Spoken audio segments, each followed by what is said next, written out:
Well, guys, it's Friday. We're here to give you another update on the secondary Corvette. Not the original, but the secondary. Derek's gotten a lot done over the past week on this thing, and we didn't show a video last week, did we? No. So yeah, it's been about 2 weeks. We've been working off and on since the last time that y'all seen the update, but we've gotten a good bit done, so we're going to jump over into showing y'all what all we have gotten done. So the last time y'all seen this thing, the only thing that was in here was, we just set the body on the car, and we had the floor structure in, and we had our 4-link brackets just tacked in and stood up. So got the main hoop all bent up, fits real nice and tight down through here all the way around. Fits very nice. Try to give this guy as much room as possible in these cars, because they're actually kind of narrow compared for as wide of the cars they are. They're actually very narrow. It's just because of all this rocker room right here. So, but yeah, got the main hoop in, got it all tacked in, and then we got our crossbar in here for our 4-link uprights, or our 4-link brackets here. And then we got our wishbone brackets tacked in, and then obviously you can see we got our back bars getting ready to start all of our ladder section back there. Something that the customer does want to do on this car that we haven't done yet is in the rules now, these do have to be covered with a flat plate right here. But what we're going to do is we're going to run a bar, and like an 1.25-inch bar that coats into this, and then we'll take and trim this up right here, and then that bar we'll take and bend up, weld to this, and then weld all the way down through here. That way he never has to worry about this flexing or anything like that. And it's just something that he wanted to do, so we're going to make sure that we get that done. But it is required to cover these now, so you got to make sure you have some type of flat plate on there. But on these brackets, you can look inside of here, it's got all of these stubs welded in here, and that is to help keep this bracket from being able to flex back and forth, because like I said, all the energy is getting pushed into that bracket, pulled and pushed, so that helps it keep from deflecting or anything like that.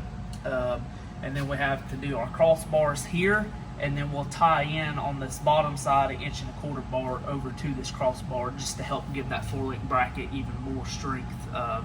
It's just something we like to do, because like I said, that's where all of your energy is getting pulled and pushed from, is right here. So yeah, it's never a bad thing to have those extra supported. And customer's going to be doing the double frame rail on this thing in the firewall, so most of the time what we'll do is double frame rail tie in somewhere close to your 4-link brackets, then you'll run a gusset from your double frame rail over to here, then usually run one from here up to here just to give this even more support. So, but yeah, we'll jump over to the talking about the funny car cage and the backside of the car. This is actually what Derek was working on yesterday and getting all this in, but looks good.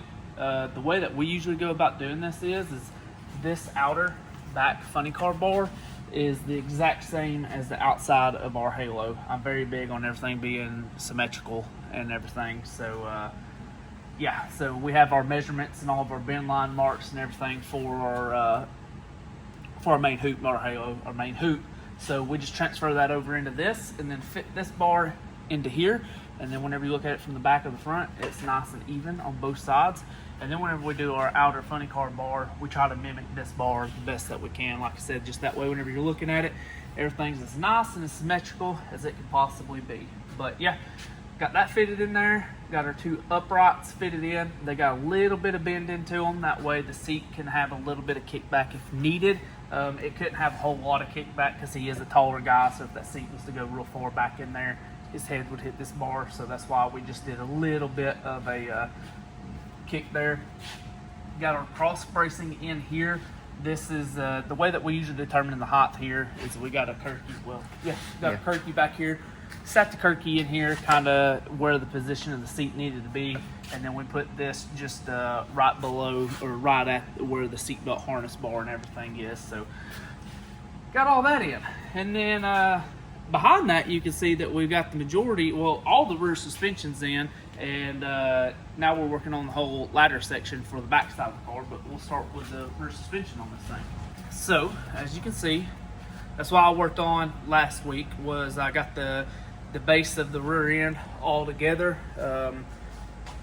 got it the majority of the way welded up. Obviously the back brace isn't on it and some of the ends or anything like that, but I got it to a point to where we get it mocked up in the car and start getting all of our suspension laid out in this thing. So customer chose to go with a top mount wishbone. One of the benefits of doing that is obviously you ain't gotta, if you ever have to pull the dry shaft or anything like that, you don't have to pull the wishbone to get the dry shaft out. So we put it up here, up out of the way, nice, neat. I like it up here. Went ahead, got our 4-link bar, did all the measurements, got all of our 4-link bars in, and then we started on our anti-roll bar. Got our anti-roll bar placed in the best position that we could. Got the links made for it and everything. Got our main back structure in on the car. Got our shock mounts and everything. Got a mock-up shock. Talked to the customer about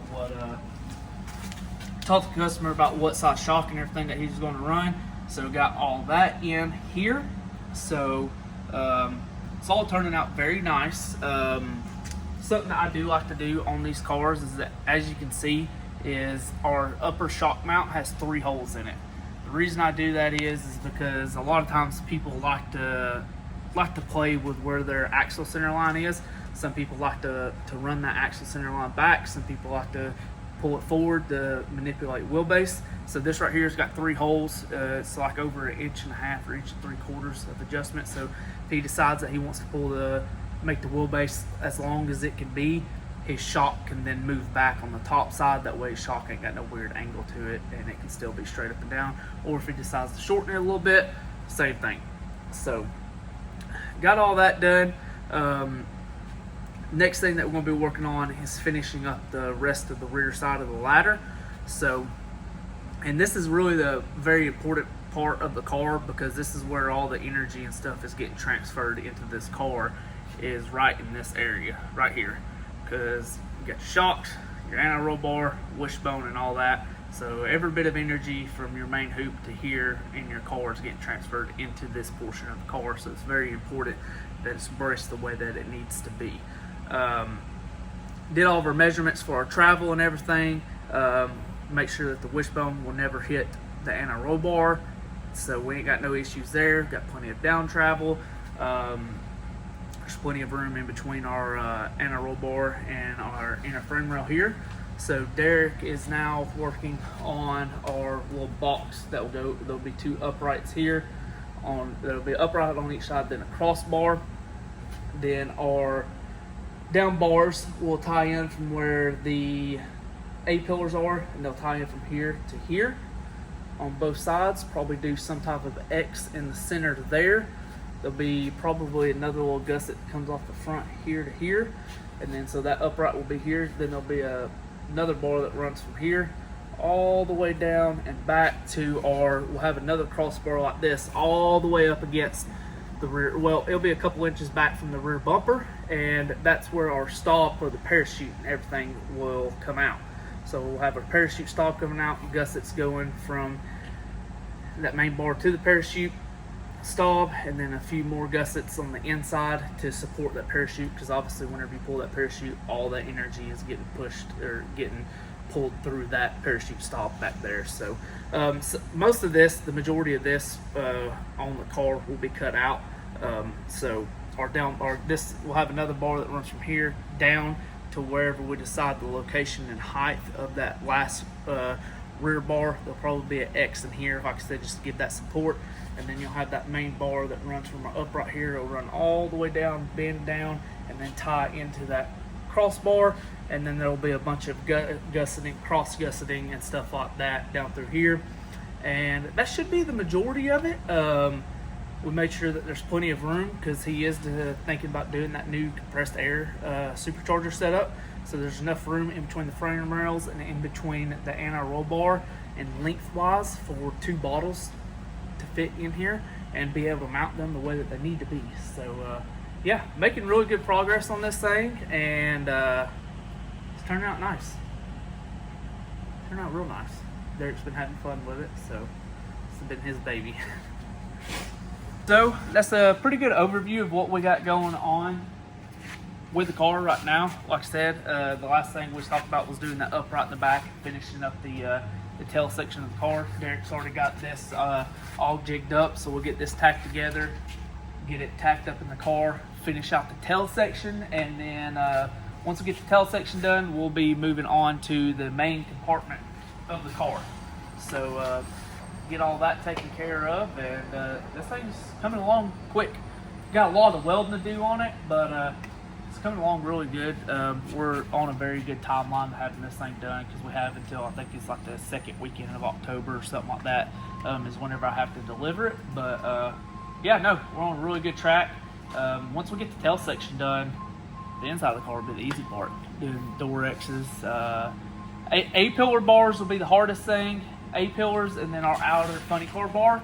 But other than that, the rest of it will be a cakewalk from there. Because like I said, we're just doing from here back in the car. So, but yeah, we'll catch y'all in next week's video, and hopefully, not hopefully, it's going to be done. We'll have the whole tail section done, and hopefully we have the main structure of the car done. Yeah, we're in a good spot.